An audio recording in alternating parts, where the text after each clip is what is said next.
Let me know if you guys have heard these games before. Call of Duty, League of Legends, Rocket League, Valorant. They probably have two things in common. One is they have huge esport league and tournament scene. And the other thing is you're probably not watching. We're going to talk about it right here. Two streamers in the mod pod.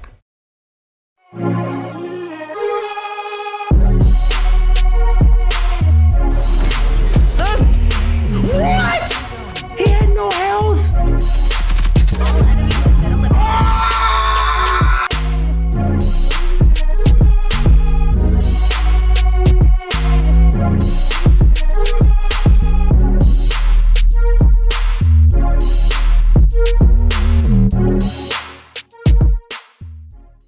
Welcome back to Two Streamers in the Mod Pod. We talk about anything streaming and gaming related. For today's episode, we're going to talk about esports because, to be honest with you, it's a big thing for games. It's a big thing for streaming. And there's something about, I don't know how you guys feel about this, but there's something about esports that, for whatever reason, it's not picking up. For me, that's my opinion. For some reason, people just don't, like the mass gamers don't watch it. At least I don't think they do. Because I got to tell you, I'm not a big competitive gamer, but I do like League of Legends. I've always liked League of Legends, but I don't watch the esports, and they probably have one of the biggest esports scenes in gaming for years. And there's something, I don't know how you guys feel about esports and the whole scene and where they're at. I mean, as the guy has a jersey in the background. As I literally have, yeah. And that's I actually was gonna say though, I understand where you're coming from, because in this last 5 years, although I know I've talked to my friends and things like that, and I'm like, esports gaming, it's growing. This is growing, and clearly we're at a point where I guess gaming in general has grown, but to specify the esport category, I think it has grown. And unless like you're into it or following it though, you're probably not going to run into it. And as far as you saying how you couldn't get into it and this and that, or like you don't really see yourself watching it, that's where I relate to you, because I honestly, when I saw that or see that it was growing, I'm like, I get it. And even like going with streaming, right? It's like, I get it. But anytime that I have to play, I'm going to play. Like, that's my free time for me to play. I'm not going to watch somebody else play. It was a hard concept. And what's crazy is I'm into competitive games, like to be a little bit competitive, but I don't go overboard with it. Like because I just know that there's so many gamers, and it even becomes more relevant to me now. There's so many people that play, man, and you don't know how much that take it a certain way or take it seriously and are so competitive. And that's why there's, your ranking systems, the people that make it to that grandmaster ranking of things. People put so much time into it compared to you have no idea or know so much things about gaming where I'm starting to realize as I look into esports and gaming how much I don't know, or how much I was such a casual player realistically, which I don't mind being a casual player. Now I could just see the difference between like a casual player and like a hardcore gamer or competitive player in that sense. But I feel you, but for the first time in my life, Valorant, I don't know, you guys have been talking to me these last couple of weeks, obviously. I've gotten real into it. The game is aesthetically pleasing to my eyes and how I like games being done. And then it's just something about it now, because I've been playing it more and catching on to it, that I find myself actually following the Valorant Champions Tour right here. And that's the 100 Thieves jersey I have back there. And big shout out to 100 Thieves, who's just won and is moving on to the final four in this stage 2 of the open qualifier. But they are now qualified for the closed qualifier. See? And you wouldn't know all that information unless you're following it. But or unless you watch the Two Streamers in a Mod Pod, where Crunky brings you your latest Valorant Pro news. Yeah, exactly. But I guess I don't know if I even answered the question or what you asked. You kind of said what we thought about it. I'm like in the middle. Like, I think it's great and it's growing. It's just like anything, like regular sports. There's people that don't watch regular sports, right? But obviously, that is a way bigger thing. But I mean, I guess I'm gonna have to do some Google searches here while we talk. Like the growth on how it's going and its growth and its outlook and things like that. But I know, for example, my old school that I went to college, they're making an esports arena, and I'm actually like shocked, like that they're doing this. It's actually crazy to me. Like, shout out to Kane University.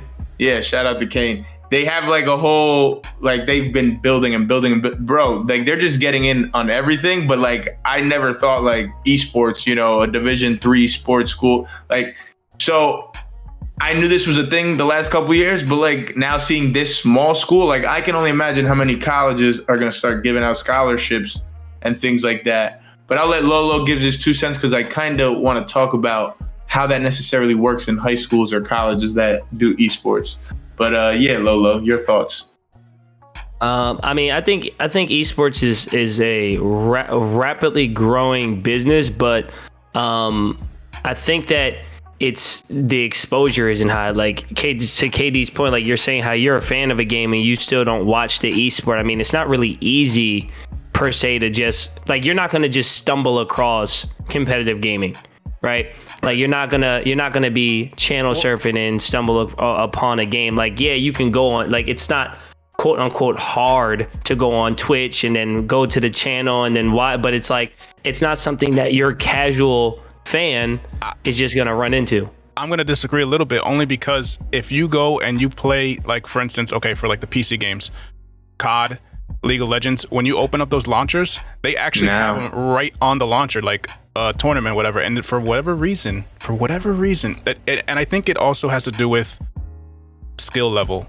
I am not at those people's skill level. When I watch COD or when I watch League of Legends, it's so competitive and it's so tactical and it's so precise, and like, especially I'm gonna say League of Legends where they're picking the players specifically based on the other people's players that have been picked, so that they can synergize and have like this team. And it's like, all right, if you're picking this person, then I'm gonna make sure to pick this person. Like, there's so much involved in it, and it's a level that I'm not, it's so deep, and it's a level that I'm just not at. So when you watch something like that, it's cool to see, but it's also, there's a disconnect there. And I mean, it's just like any other sport, right? Like it's you're probably not the demographic like of people that are going to ever get into it. Like people who watches football, people who played football or enjoyed the competitiveness of it. It's not every day. Like, sure, you're gonna have your exceptions, but like, you're not gonna just have somebody who has zero interest all of a sudden be like, man, I'm gonna turn this on because I love football. Like, you don't have that either, right? But you get more casual fans because it's on every major network, and everywhere you go, you see commercials, you see this, you see that. And I think that's why, I mean, what game, I don't want to say has the largest following, because I don't think that this necessarily has the largest following, but I think that the most casual of people would probably know of like the Call of Duty League, right? And it's like, it's not because the Call of Duty League is so big, but it's like, you turn on TV, you see commercials for Call of Duty. Like, you have celebrities who are in Call of Duty games, or like Fortnite. Why do people know about Fortnite? Because it became this mainstream thing, right? So, I mean, I think that the biggest issue or the biggest trouble with esports, like, it's growing, but it's like the exposure of it is still not particularly high. Again, you got to kind of go out of your way a little bit just to try to find it. And the people that already know about it are people who are already fans of it. You know what I mean? Like, I don't want to say esports is struggling, because I do think it is a growing thing. Like, for sure, I think you're seeing more people invest. I mean, Drake is a part owner of 100 Thieves. You know what I mean? Mm-hmm. And I think another part owner for the 100 Thieves is the Cleveland Cavs owner, Gilbert.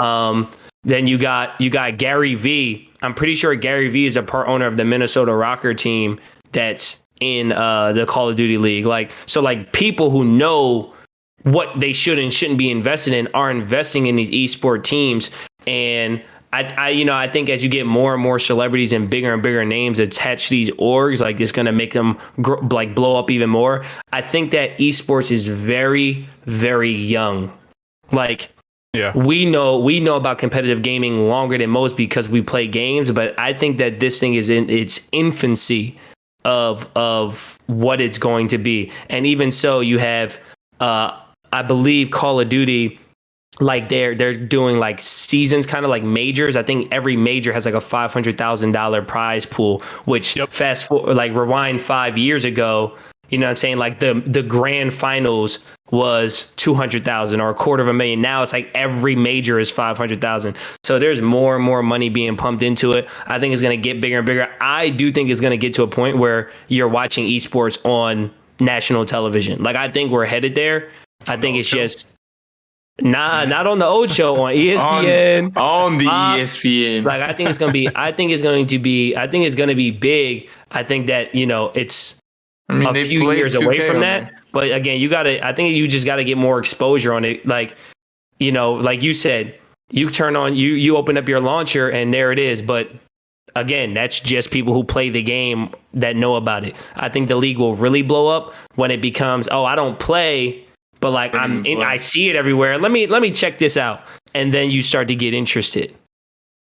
Do you think it's a matter of time, or do you think it's a matter of that game just not being, like, whatever that game is going to be, the one that's going to be the one to gravitate towards those like casual, quote unquote, people to watch it? Is it just not here yet, or is it just a matter of time? I think it's just a matter of time, because I think, I think a lot of the power players and a lot of the network execs and a lot of the powers that be right now are older people who didn't grow up playing video games and having a love for it. But I think as this younger demographic gets older and they become the people in power and they're fans of this stuff, all of a sudden is going to start becoming something you see more. It's going to become more accessible. It's going to become more the norm, right? It's kind of like, you ever hear the joke when like people will be like, oh, like the next like generation there's going to be a bunch of 70 and 80-year-olds with tattoos, right? Because like all younger people are getting tattoos now, kind of thing. I think it'll be the same thing for video games. I think 10, 20, 30 years from now, when all these people that now like video games is such a bigger thing than it was even when we were kids, right? So it's like, you're going to have all those people who are now adults are not going to just stop liking video games, right? We didn't just grow up and stop liking football, stop liking basketball.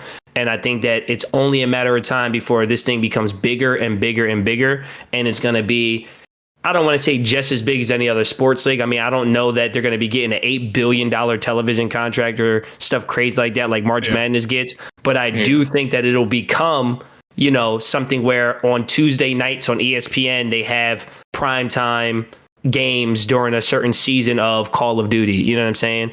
I think Call of Duty will be the game that probably is the first to really get that kind of publicity, because it's such a popular game.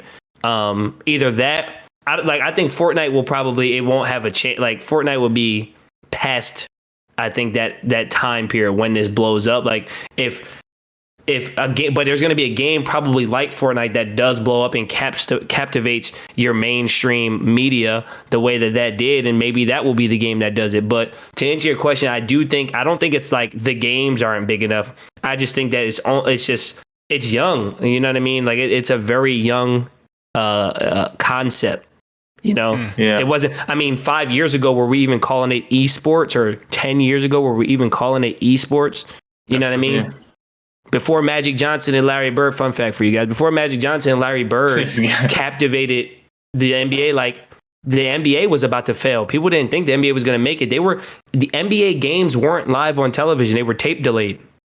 Like, you know what I'm saying? Like, and then Magic and Larry came and boom, now the NBA starts to boom. So I think that, it's a young league. It's a young concept. I think it's going to take some time for people to really buy in. I think it's happening now. That's why you have all these big time investors, and there's some smart people who are investing in this thing. Yeah. I mean, I don't want to, I keep feeling like I'm like the negative Nancy here, but I also think there's like a stigma around gaming and esports, because so my question, and that's where, No, but I don't know where you're going to take it. But I was going to say, and that's where his time thing comes in. By this point, that's why you say 15 years from now, it's us who kind of really, our age group is kind of into the gaming. But like, look at these 10-year with the Fortnite kids. Like these kids now is gaming. I see kids now. This kid, I teach these kids in first grade, and he's got a PC. And I was talking to him about it. I was like, oh, what are you playing? And he's like, oh, I play this. But his dad was telling me how he starts up looking up YouTube videos on modding and stuff like that and seeing like playing modded games. Like, sheesh, I was just picking up the PlayStation controller. Like now kids want PCs. And that's also where I think it's driving like this whole like kids now in this generation. Forget like they want a PC and they see that's how the esports are even being played. All these big games. Oh, I need a PC. I want to play Fortnite on mouse and keyboard, even though they're out here playing on their Xbox and PlayStation. So I think it's that generation. Obviously, once we owe it. If that's what's popular, that's what might be on the television set. Okay. Or I mean, it's just. But we'll see. So hypothetical situations for you guys. You guys get a little older and you have kids, if you want to have kids, that's hypothetically, right? And your kid tells you that he wants to be an esports gamer. Does it feel the same as if they were to say, I want to go play basketball, I want to play baseball or football, and you're like, all right, well, we'll sign you up for, after school, whatever, or sign you up for high school or whatever. I still think there's some type of like stigma around it. Like, I don't think, to me personally, it wouldn't feel the same. You're right. It wouldn't. I would let him, him or her approach it and dabble in it. But then again, at the same time, they're also not about to be couch potatoes. Like in that, like at the end of the day, you're a gamer, but that you're a couch, but you're sitting. Like, there's no game that you're physically like. Stop gamer shaming, Crunky. Cancel culture, man. Get this guy Crunky out of here. Gamer shaming. Oh my God, who's gamer shaming? Game you're all a day. gamer. Hashtag gamer shamer. Gamer shamer. What about you? Listen, it does feel different. Because if my son or daughter says they want to play in esports, I'm like, you probably got a better chance, bro. Like, you're probably not going to be 6'5", 6'6". You know what I'm saying? The cards are stacked against you to make it to the NBA or the NFL. You could be 5'8", 5'9" and make it in esports. You know what I mean? But no, all joking aside, I mean, no, I don't. If my son or daughter wanted to be a professional gamer, like I can honestly say that wouldn't, for me, I don't think that would make me feel any different, or I don't think I would feel a stigma around that any more so than wanting to be a professional athlete, just because I play video games. I love video games. I watch like esports that I enjoy. Like, I watch the CDL. Like, I will actually watch it live, especially when Optic is playing, or like, I also like Minnesota Rock. Like, I watch esports and stuff, and I also see the potential that being a professional gamer and content creator, like the opportunities that are there. So if my son or daughter wants to be a professional gamer or anything like that, like, I wouldn't feel like there was any type of stigma. In fact, I would probably tell my son or daughter, there's going to be people who think that's silly. Like, ignore that and just do what you want to do. Yeah. I think it's more so, I mean, you can dream whatever you want to dream, and that if you want to dream to be whatever athlete, esport, doctor, whatever you want to dream, you go for it. The only thing is, I'm thinking like I said, like, growing up, they're gonna go, oh, I want to practice being a gamer, or I want to try out for this gaming squad or something. It just sounds different. It's just something different about it in my head. Again, that's my opinion. Hashtag gamer shamer. We got two hashtag gamer shamers in here, man. Well, no, that's what it is. It's different. It's different because it's not a thing. But then, who knows? Fast forward 50 years, that word, that's normal. Like, you know what I mean? That's how exactly. And you're saying, but why? I got a question. Why? What is the stigma like when you say it would feel different? What's the different feeling? Like, what is it going to feel like if your son is like, I want to be a doctor or an athlete, and what are you going to feel like if your son or daughter is like, I want to be a CDL player? Okay. Well, for one, a doctor is not necessarily, you're not competing per se. You got to put in the hard work to be a doctor, right? That's you putting in time, and you're not gonna compete to be a doctor. You don't have. Is that true though? I mean, no, you don't have to compete. Slots. But you do. You got to compete to get into The real world, the school, like a job. Or but even to get into school, like admissions is crazy. Then getting, like, even if you get your doctorate, like, it's probably a super competitive field to get some position. So then put it this way, you're the only one stopping yourself in that case. So that's you and your like, that's you. I think if we're being realistic here, he's saying I don't agree with that. Gaming, you're playing against it. Like, we're talking about you playing. You're not playing other people. Trying to be a doctor. I don't agree with that. I guarantee there's people who have 4.0 GPA at a great school, did great on their tests, and they don't get into a med program. I actually think, I don't know, if your grades are perfect, I don't think one kid is studying to be a doctor, and the other one is training to be an esports gamer, player, professional athlete. And the one that's trying to be an esports athlete fails. And the one that's trying to be a doctor goes to school and gets their degree, but doesn't become a doctor. Yeah.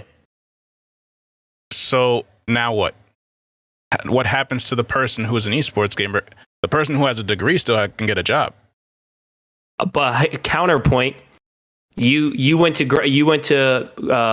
you got your master's. It's an athlete, so you got a degree, right? No. You went to med school. You got your doctorate, but you don't find a job, and you're saying, like, at least you got your degree. You also have $250,000 in debt and no career to potentially pay off that $250,000 in debt.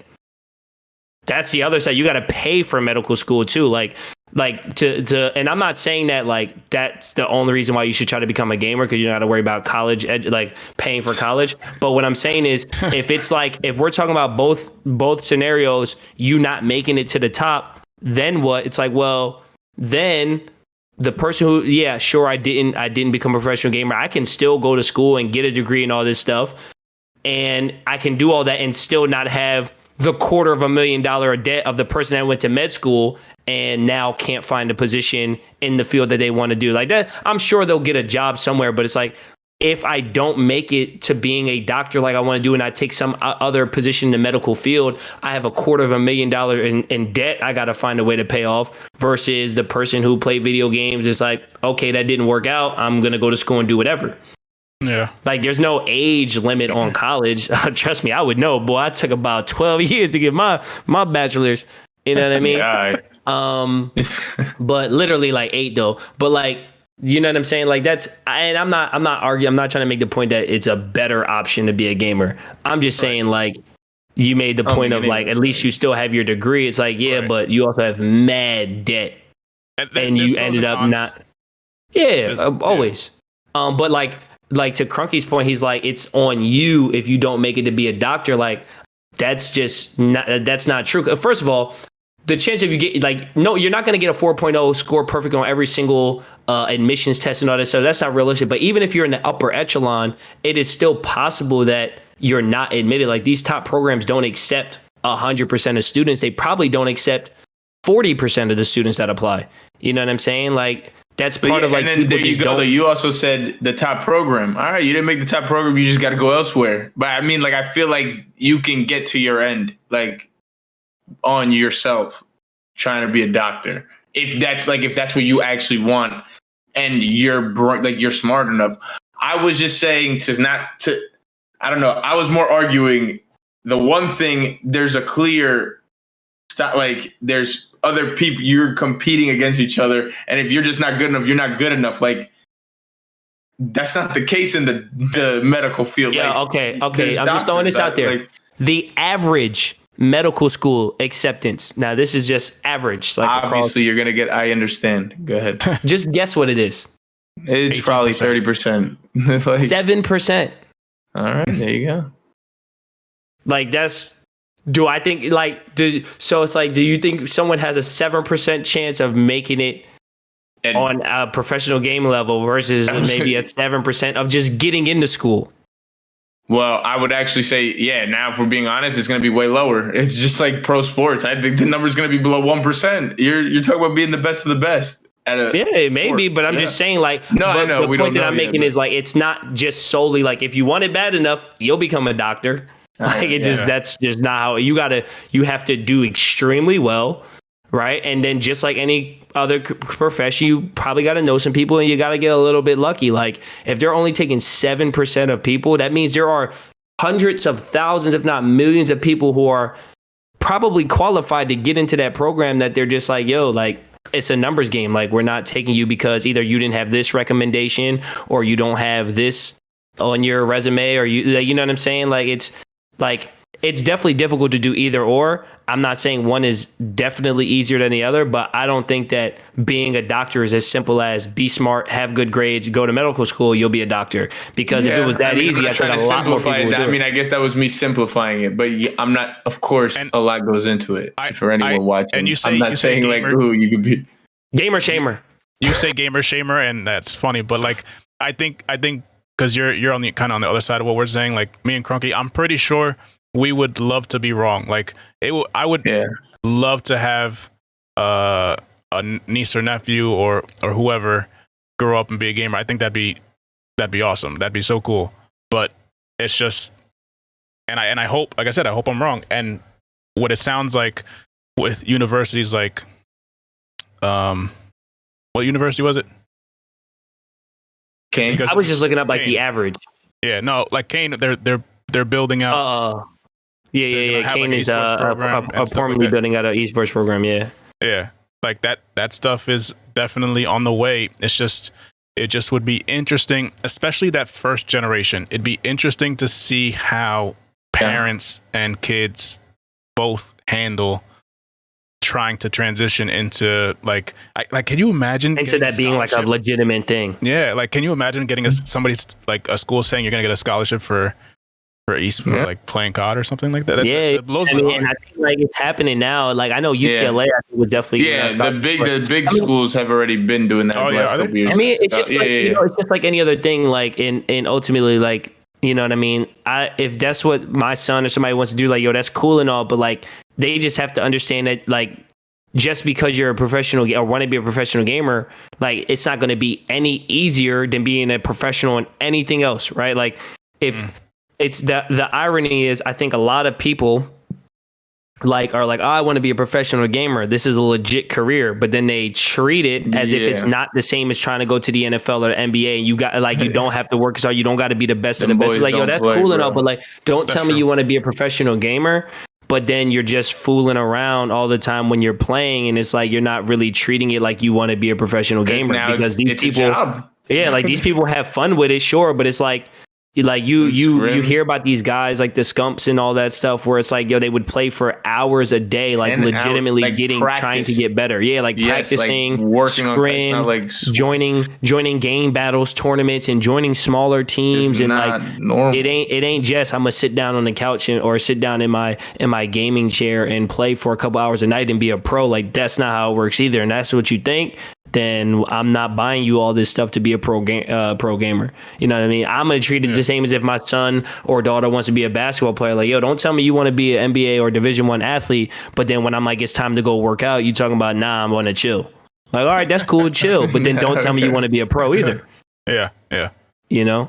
That's crazy. Yeah. So before we wrap this up, two things. One, I looked up. This is to date the amount of money that these games have gotten in prize money for leagues and tournaments. So actually, number one is Dota, which I think it's like League of Legends. Yeah, it's one of those type of MOBA games, I think. Number two is Csgo, which I forgot about. Yeah, but Csgo is huge. 231 billion. Or million. Yeah, I forget that was a sense. And then number three is Fortnite, which is crazy because Fortnite is super new compared to the rest of them. That was that whole World Championship shit. That's why, that whole. And then further down on the list, 18. They break down the Call of Duty. So 18 is Call of Duty Black Ops 4, with 6.7 million. Call of Duty Modern Warfare at 19 at 6.6 million. And then where's Warzone at? Warzone is at 29 with 3.5 million. But anyways, the whole point is it's just crazy to see how much money is in it, and still I haven't watched any. It just blows my mind that there's you gotta watch them, man. There's this many tournaments. You know what it is? Games. There's so many tournaments, and it's not like, boom, here's the game, here's the league, except the two games in my head right now. Call of Duty League, boom, there's your league. It's a roster. These guys are getting paid like like the structure we're used to. And I like that structure. I don't like this whole tournament. Oh, no, there's a team here. Yeah. Then you have the Overwatch League. I think Mark Cuban's in on that one, right? And these guys are getting paid a salary. They have these players. Overwatch League is actually starting up, I think, the middle of this month or next month finally. Kind of want to take a look and see if I can get into that maybe. But, like, those are leagues where it's like, boom, here's your team. Where now in this case, like, I'm watching Valorant right now, and it's the tournaments. They're actually doing this whole, Champions Tour, and they're trying to figure out who the world champion is. So it's cool because Valorant is such a global game then. So it's like, how do you get the leagues? Unlike, our big NFL, MLB, that all happens in the US.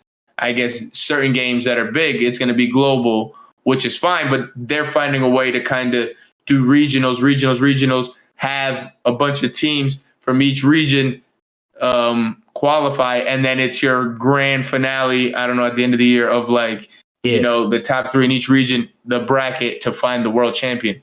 The way they have it set up is kind of cool, yeah, but it's like they keep playing like here they have teams open qualifier in the North America, 128 teams. Obviously, 100 of those 128 are just people signing up. It's free to get it. But when is it? All right, it's just, how about there's a league of Valorant here in the US and it's boom, these 12 teams. And we're always playing. And then, now we do something global and there's the 10 regions. And then, all right, the best team that year, kind of like they do like the Caribbean series in baseball, right? Like, exactly. There you go. Take the best team, because there's just so many teams involved and things like that. And then that's when you talk about, your kids wants to get involved in esports.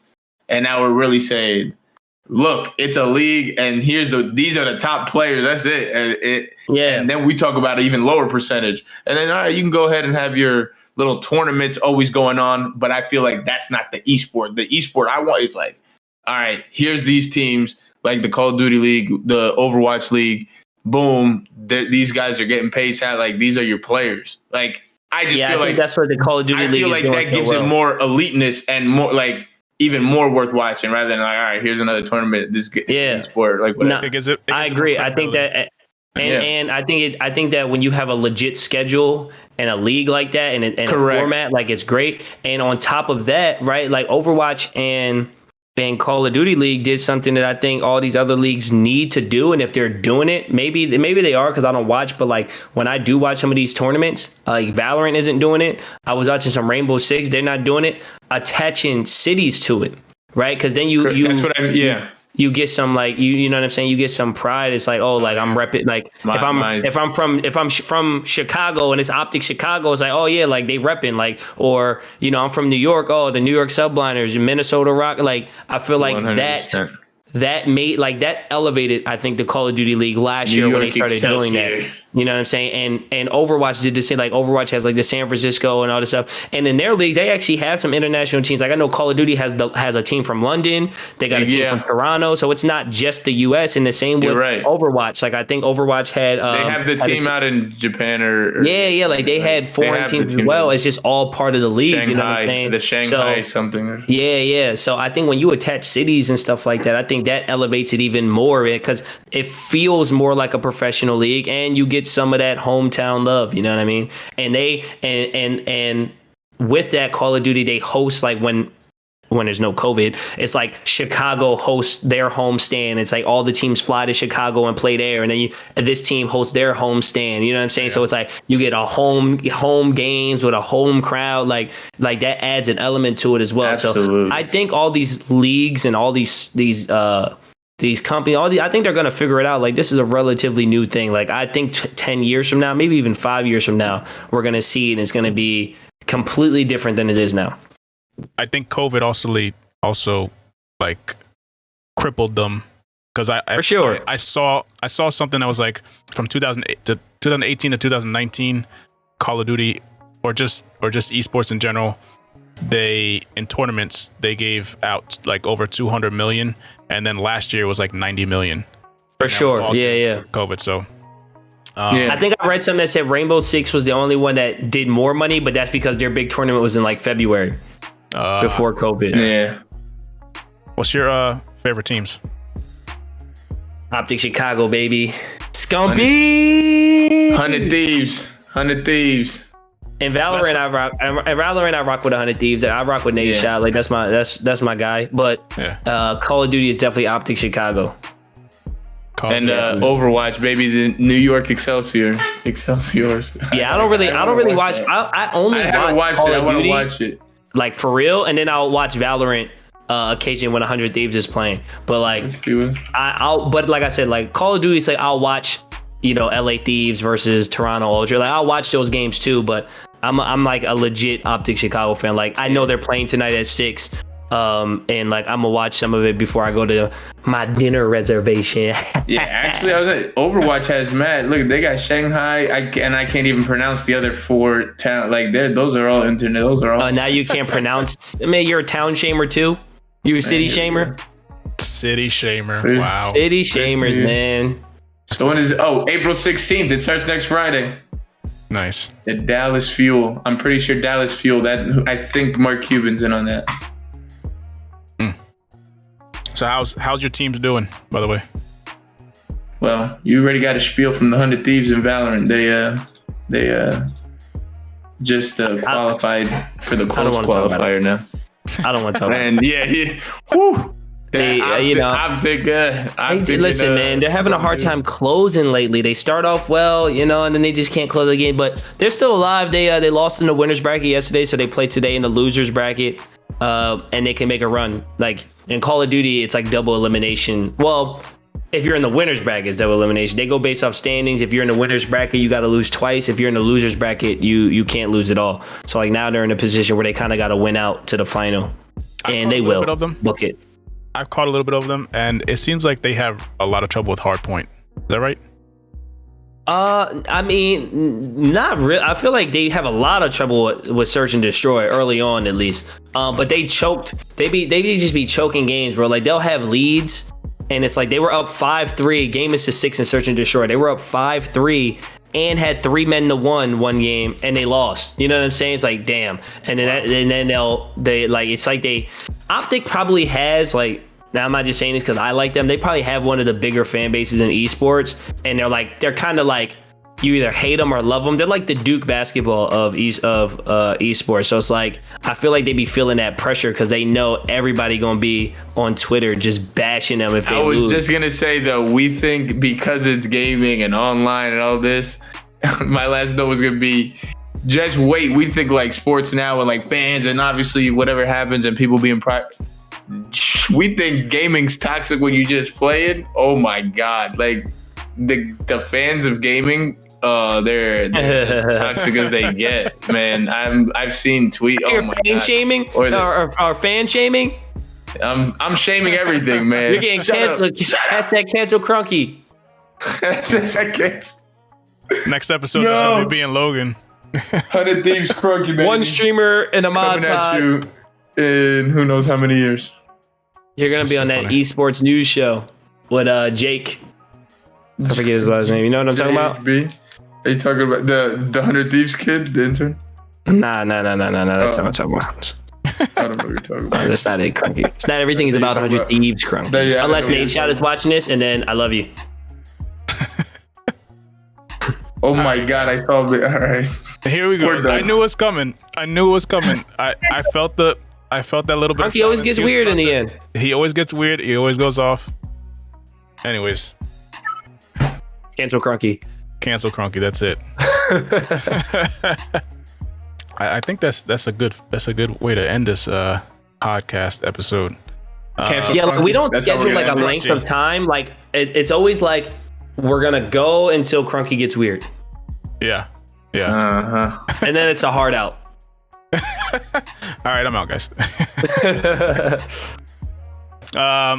Listen, if you guys like the conversation, if you like what you guys hear, if give us a like, leave a comment down below. Let us know what you watch. If you watch any of these leagues, if you watch Call of Duty, League of Legends, any of these sports, esports, let us know. Let us know what your favorite team is, or if you don't, let us know why, because that's kind of interesting too.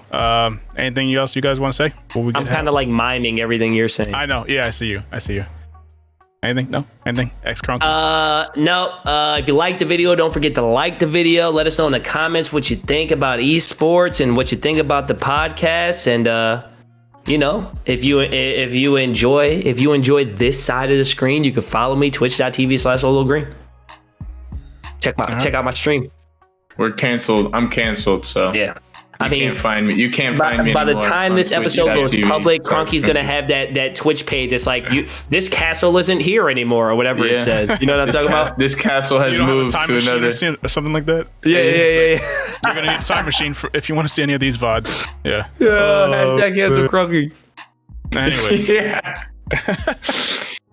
Play the games you like, make content worthwhile, and always have conversations. We'll see you guys in the next one. Peace out. Peace. Peace.